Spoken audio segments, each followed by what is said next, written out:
Hi everyone, we've got a lovely partner WOD Wednesday for you today. 24-minute AMRAP, going to be alternating rounds. Okay, so if you're working with a partner, one partner does the full round and then rests while the other person goes. If you're doing this solo, I'd recommend you could probably looking at maybe a minute-ish per round. So you could do this as an EMOM or every 2-minute drill. So you set a clock running for 24 minutes.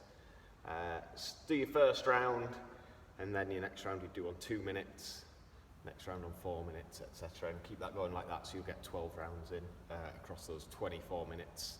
And if a round takes a minute, you get about a minute rest. And that is kind of how it'll work with a partner, approximately. You know, some people will be rattling these rounds off quicker than a minute. Some people a little bit slower, especially if the weight's a bit heavier, or these movements here, you know, maybe tripping on your skipping, stringing those double unders together, or the mountain climbers could get pretty challenging in there for that amount of reps at the back end of each round. Okay, so full round as you're working through, so with a single weight, so these are single arm hang squat cleans. So you do 5 hang squat cleans on one arm, straight into 5 push press on that same arm. Okay, and then you do the same on the opposite arm, so 5 hang squat cleans on the other arm and into 5 push press. Okay, then bring the weight down, and then, you know, if you've got a skipping rope and you've got somewhere where you can do skipping, 30 double unders or 60 single skips in there, or you can go with some mountain climbers, 30 mountain climbers in there to finish your round off. Okay, so working through, say about a minute a round for 24 minutes. Okay, as far as a warm-up goes, this is a warm-up you can work through in here, and then we'll just give you an overview of your movements and stuff. So just for starters, 3 rounds of that first part. So if you are skipping in your workout, just go with 30 single skips. If you're not skipping, if you just do some high knees in there, so 30 high knees. Okay, and then into just 10 lunges, and then 3, that's a walkout into press up, and into a cobra stretch, and then walk back in, so 3 times. Okay, do 3 rounds of all that, and then you've got a great combination there, just getting everything moving, getting your heart rate up, and then just get into some more specifics in here. So we'll go 10 goblet squats, and just get that squat position, feeling nice and comfortable, and then go to your WOD specific movements. So we've got 20 double unders if you're doing those, or 40 singles, or you can get 20 mountain climbers in there depending on what you're planning on doing in the workout.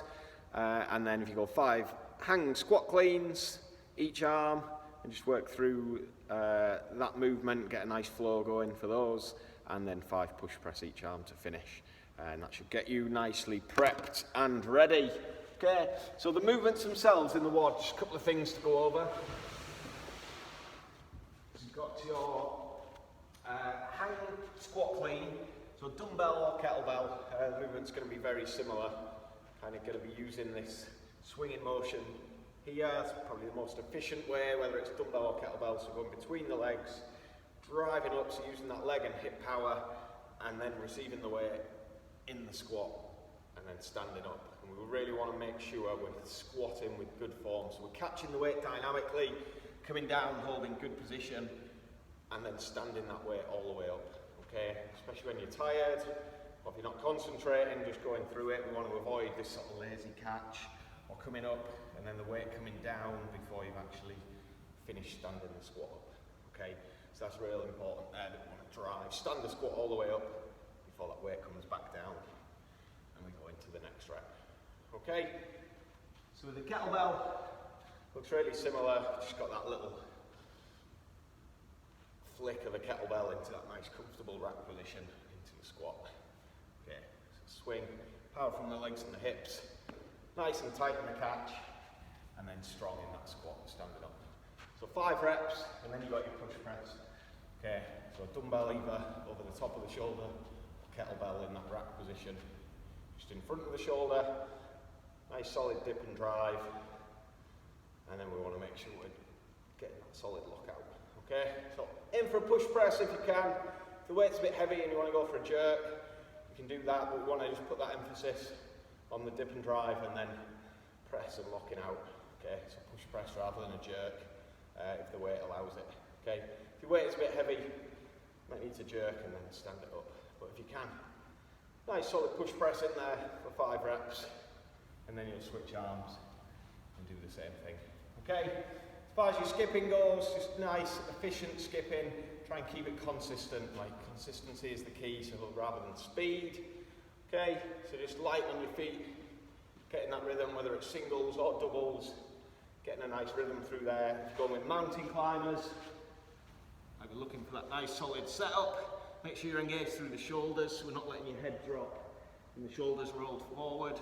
Okay, and then we want this high knee drive coming up and back. Okay, so keeping nice and tight through your abs, getting that nice high knee drive coming up, and you should be able to rattle them off pretty quickly, okay, through those mountain climbers. Might need to break the sets up, same as with your skipping, if you need to break them or you're tripping, okay. Let's say a short rest, you should be able to get through that round in a decent amount of time, good pace, and then get a rest while your partner goes, or if you're working solo, just it'll be about a minute rest before you go again. Okay? Enjoy, guys.